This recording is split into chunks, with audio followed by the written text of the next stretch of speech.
Діни білім алу үшін міндетті түрде шетел асу керек пе?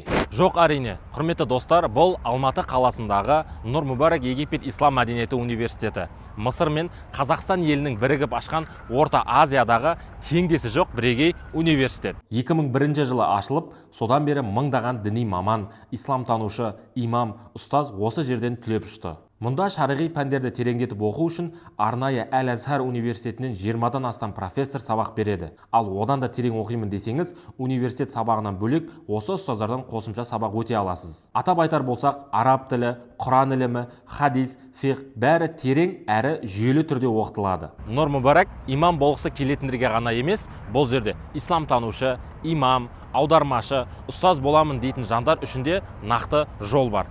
Нақтырақ айтқанда бұл жерде исламтану, теология, филология және дінтану факультеттері бар. Бұл Нұр Мүбарак университетінің жатақханасы. Мына бөлігінде ер балалар, ал мына бөлігінде қыз балалар тұрады. Ал бұл қыз балалар мен ер балалар бөлек тамақтанатын ризық асханасы.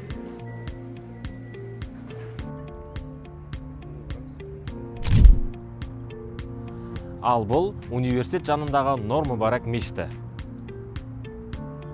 Шетелге бармай-ақ өз еліңде дін білімін үйрен.